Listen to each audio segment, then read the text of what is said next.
Chelsea are better than most people expected this season and are currently second place in the Premier League. So today I'm joined by John Mackenzie and JJ Bull in order to ask the question, how real is Chelsea's title challenge?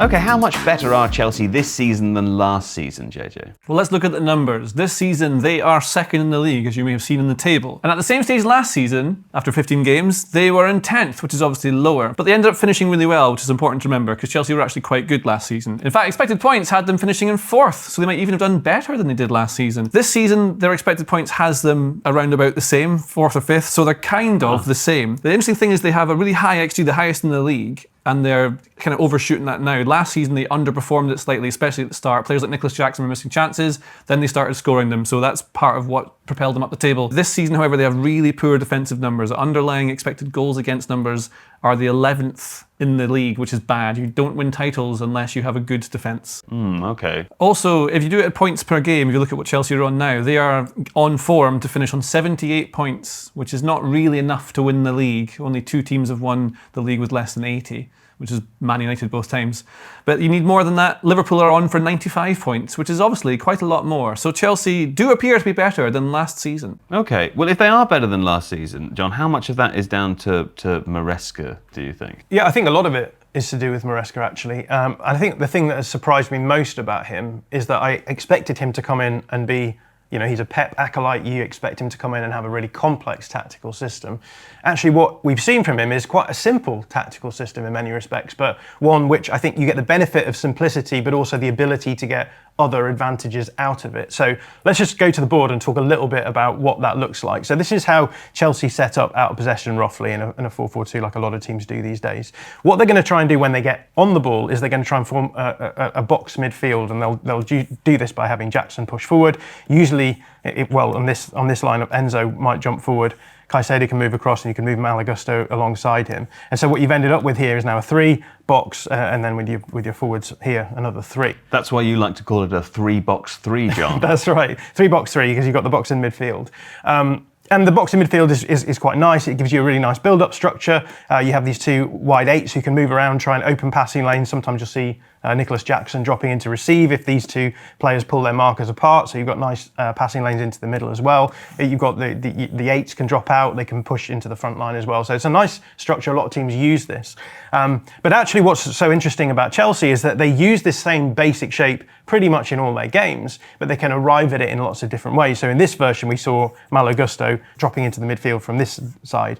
Other things that you could do, so we've got Caicedo and Enzo here. Enzo usually likes to play in these more advanced areas. So if you wanted to, you could play a more defensive midfield. You could play Lavia alongside Caicedo. Let's get rid of Enzo. Now, you're not going to want your fullbacks now to invert into the midfield, but you've only got the 1-10 here. So what you could do here is you could have Cucurella playing as a 10 in possession if you wanted to as well. So he can go into that space. Now you've got a more defensive midfield, but you've still got players in the same sort of slots. Same system, different players in different positions. You could do the same the other way around as well. So you could have Gusto coming in from this side as well. You've got other options. So you've got Renato Vega here as well. He can come in. He likes to invert into the pivot spot in particular. And then the system itself just affords loads of other advantages. So we've talked about Cole Palmer, probably the best player that Chelsea have right now. You have the ability to play him on either side. You can have him dropping in depending on where you're going to have your inverting fullback coming from. And it just gives you all of these different ways of being able to create tactical advantages. It's worth saying as well that we've got different profiles of players in the wide areas as well. So you could play, someone like Pedro Neto, a very different kind of player to Sancho. He's a bit more of a stretcher player, so he's going to go in behind, cause defensive problems, pulling them deep, whereas Sancho's a little bit more of an intricate build-up player. So basically what you've got is a system which actually stays relatively the same all the way through. But you've got the ability to bring all of these great players that Chelsea have, put them in different positions, get different tactical dynamics between those players, and they've got a huge amount of advantages out of that. So I think there's 2 main areas where you get those advantages. One of them is for individuals. So when you've got talented individuals like Chelsea have, you want your structure to bring out the best in those players. So as we can see, a simple structure here actually does allow you to do that. But the second advantage that we've got here as well is that because you have the ability to switch your players around and change the dynamics between them, you actually have a really good way of developing in-game tactical upsides as well. So what we've seen from a lot of games from Maresca so far is at half-time he's been able to change the way that they're arriving in this structure, and it's actually helped them to do better in second halves as well. So yeah, I think a lot of this is down to Enzo Maresca and his simple structure, but with tactical advantages. John mentioned two types of advantages there. Let's start with individual advantages. Well, individual advantages are that players get to play to their strengths. Cucurella is good playing in small spaces and likes to get forward, so you can move him into these spaces that he likes going into, and that obviously benefits him, but also benefits the team, because if you're the left back, a lot of teams will defend man-to-man out of possession. So if everyone's looking after different players, then your back four is probably going to look something like this when you're man marking across the pitch. If Cucurella is the one that goes forward, does the right back track him all the way into this position here? Because then suddenly that leaves a massive space here, which I can't draw, but I will. I've drawn it now. You can go into that space there, and obviously it starts having domino effects, because then other players can drop into those positions. What you also get is players like Cole Palmer really benefit from having a bit of freedom, so you need structure around you to facilitate that. Because obviously managers and other players know that Cole Palmer is amazing. He's one of my favourite players to watch in the world at the moment. I think maybe one of the best. I might go so far as to say that. One of the best for you to watch in the world. Well, he's one of the best players in the world. He is. Yeah. He does things that are amazing. Like, we could go on about him forever. But like, he's meant to be in this space here, but he drops out. Yves Bissouma has been man-marking him all during the Spurs game, so he's the one who's meant to get tight to him. But if you switch off for even a second, then or you're dragged into a position you don't want to be, it just causes little tensions and problems all over the place. Because here's Palmer, they're shooting from left to right here, so the Spurs backline is over on the right-hand side. Palmer drops in, you can't really go with him because it'll disrupt the shape too much and leave a massive gap for someone else to go into. He just plays a ball backwards, something like what Messi would do back in the day, probably still does now. You just drop in and do things like that. You know, it's obvious what you can do, but you have to have other players in the structure to make sure that you have decent shape. But then what he does is, as the play slowly progresses, he just drifts in behind everyone, and suddenly he's not looked after by Bissouma anymore. He's just found himself in space. It's Bissouma's error. It's almost like a Spurs tactical error, as much as it's Palmer having the freedom to do this at the right time. You don't know whether this is coached or not, whether Palmer's just worked it out himself. I suspect it's a bit of both. But he moves into here, and then 2 passes later, what you suddenly get is the best player, one of the best players in the world, running straight at you with your attacking shape. So exactly what John was saying before, you've got 2 wingers, striker through the middle, and your 2 attacking 8s in those attacking positions. But all of that is, what Maresca's done is very simple tactics. I think we'll see it different in the next few years as he adapts things over time. But at the moment, it's very much you put the best players that you have in the places that they can be best in and create structure around them that means they can play well. Fantastic. And what about tactical advantages, John? Yeah, so I think the Spurs game was a really good example of how you can get these in-game tactical advantages through just moving the system around. So this is just a screenshot from the first half of the game. We've got Chelsea playing this way down the field, from left to right. Got that right, didn't I? I don't know. Which way am I? Yeah, I don't know. This may look quite messy, so let's just draw some shapes on here. So there's your box three that we've been talking about. In this instance, we've got Caicedo in the middle here. He's inverted from right back. And what Spurs are going to try and do to cause problems to this, because this is quite an aggressive way of playing, because they're starting with their deep build-up with just a back 3. So Spurs can actually go man-to-man on the back 3. They can have Dom Solanke on the centre-back. He's obviously pressed across to the goalkeeper here with that player in the passing shadow there. But also we've got the wide players onto the wide centre-backs here as well, and then everyone else can match up in the middle. A really aggressive way of pressing, and Postecoglou obviously wants to try and destabilise Chelsea's build-up, cause some problems, and then generate chances. Actually, he's looking for players to slip over, John, isn't he? That's right. That's the big tactical plan. But got this man-to-man system in the press, which is aggressive. Like, you can do things as a build-up team to change that, right? You don't need to build up in your 3. You could keep Caicedo out and have a 4 here. Gives you those tactical advantages. But the reason why I think Maresca is happy to take on this gamble and say,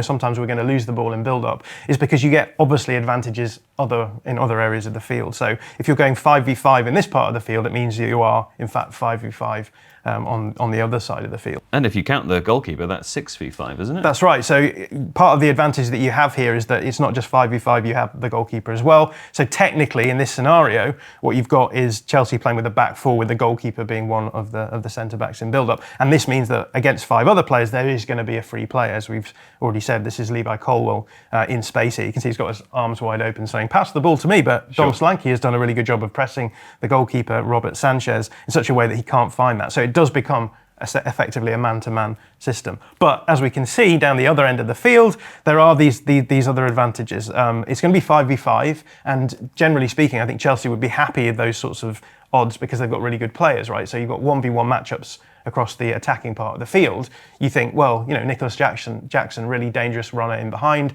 So if you have him in a 1v1 duel against a centre-back who isn't as quick as him, you might be able to, play the ball over the top and find him. Or a recently returning from injury Romero, for example. Yeah, exactly. In fact, both Van der Ven and Romero are coming back from injury. But as you can see, Spurs are clearly worried about that, right? So they want to double mark Nicolas Jackson, which means there is going to be a free player somewhere else. In this instance, it's Enzo Fernandez dropping into this space here. So the reason why I think Maresca is happy to have fairly risky build-up is because he thinks that the downsides of risky build-up are outweighed by the upside of having the ability to find the free player in the other part of the pitch. And obviously, Chelsea did manage to do that on a few occasions in the game. At least 4. But there are some disadvantages here in terms of what they're trying to do in the build-up, and that is because Benoit Badiashile, who we've got here, is actually a left-footed centre-back, so usually you would expect him to be across here. Now, if he's playing as the wide player on the right-hand side here because Caicedo's going inside, that means that it is going to affect the way that Chelsea build up because he is a left-footed player. It's going to be harder for him to receive the ball and play it down the line, for example, and it's going to be easier, I think, for Son to press him in such a way that he can't find the pass into the midfield area as well. And so, there are different ways that you can address this, and we saw that happening in the second half then when Chelsea came out. So here's a screenshot from the second half. Now, the reminder for you, Joe. For me. Yeah, that now the teams are playing the other way. I did need that reminder in the rehearsal. It's true.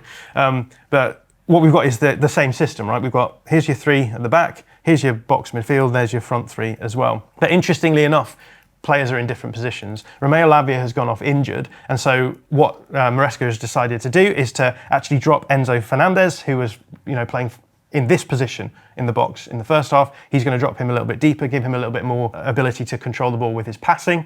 They brought on Malagusto for Lavia, and he's playing in the right back slot, which is where Caicedo was playing before. He's just going to stay pretty much as a right back for most of this game. And as we've said, now the inversion for the fullback can come from the other side. So now we've got Cucurella in that 8 slot, which may seem a little bit weird for a fullback to be playing almost as an 8/10 in this system. Interestingly enough, though, Benoit Badiashile is now on the left hand side of the pitch. He's now in a position that will make his ability to build up better.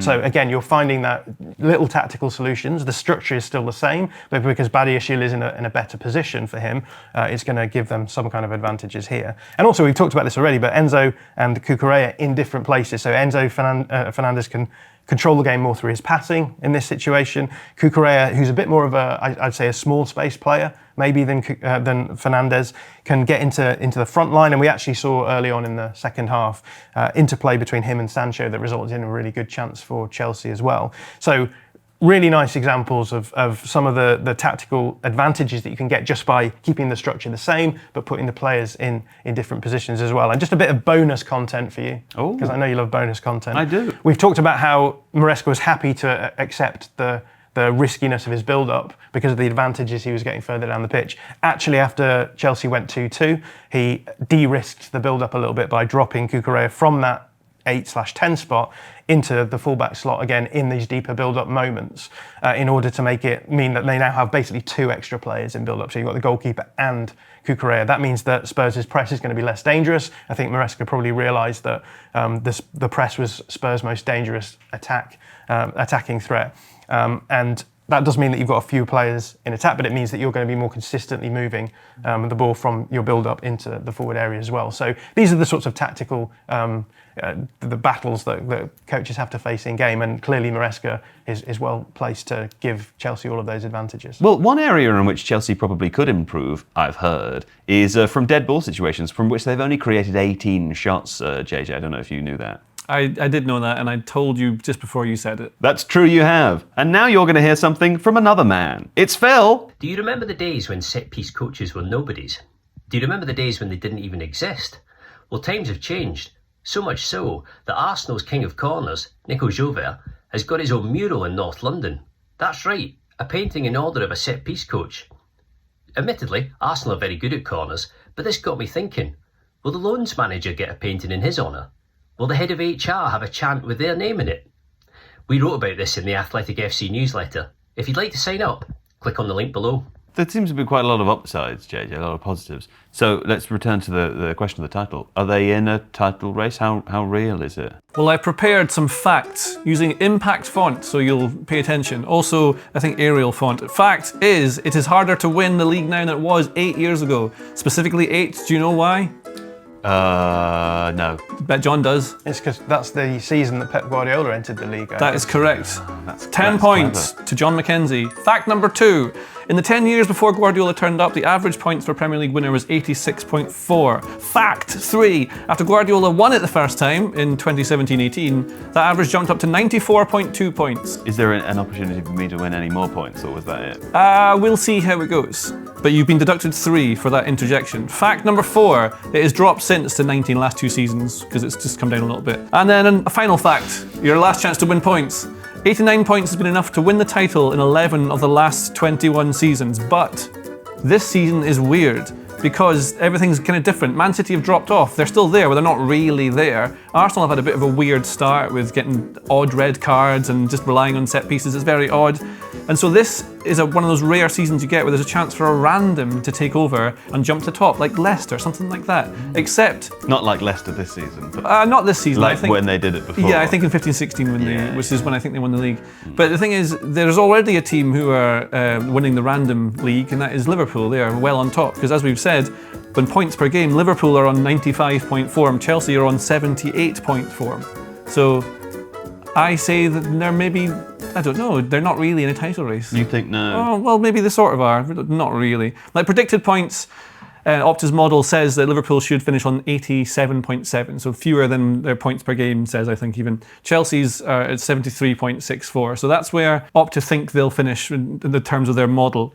But then their expected points, as we know, has Chelsea sitting about 5th just now. It's a whole long season, but one of the benefits they've got is, well, we'll speak about in a second, is that they have 2 sets of players. They've got a big squad, which allows them to rest and rotate, which could give them huge advantages come the end of the season. Yeah, plus I think they have an interesting run over Christmas, don't they, Chelsea? I feel like it might get closer before it gets further away again. It's football always weird, isn't it? That's true. It always gets very bundled over Christmas, John. What do you think? Are they in a title race? How real is it? Well, I think if we compare it to last season and think about the role that Liverpool had in the title race last season, there's some interesting similarities with what Chelsea are doing this season. So this is a really nice viz prepared for me by Cannon Stats. And what this shows basically is expected goals for and expected goals against.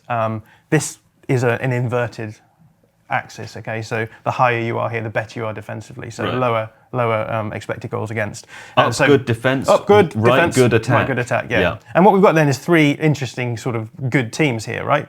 We've got Arsenal, who, as we know, very good from a defensive point of view, slightly less good on the attacking axis here. And then you've got Liverpool at the other on the other side, and they've got like really good attacking numbers, but then their defensive numbers aren't quite so good. And then City sort of sitting in between the two of them, good attack, good defence, not to the same level of both of those teams, but good enough that in the end they did win the league. Now, I don't want to derail this conversation too much, John, but I'm just looking at how bad this chart makes Man United look. Yes, well, let's move to the next chart and see how bad that makes them look. That's slightly better. A bit Although less bad. it's worth saying that everything has slightly shifted down. Right. So the numbers. So are maybe just as bad. Yeah, around the same sort of area. But what we can see at the top end of the table is actually a few of those teams have flipped places, because we've still got Arsenal very good from a defensive point of view, not quite so good from an attacking point of view. But now we've got Chelsea in the Liverpool slot, so very good in terms of the attacking numbers, but not quite so good from a defensive point of view. And Liverpool actually, replacing Man City, is the team who have probably got the balance right between attack and defence.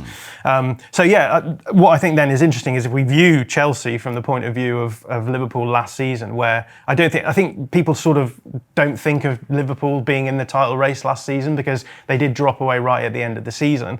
But I think that Chelsea are in that same kind of position, which is if they can maintain their attacking numbers, they might just have enough to be there at the end of the season. And then, as you said, if Liverpool maybe drop off and Chelsea can maintain that record, then it might work for them. But I think the thing that differentiates Chelsea this season from Liverpool last season is that Chelsea actually have this interesting phenomenon whereby they can play in 2 different competitions of different levels, which actually means they can effectively run 2 different squads.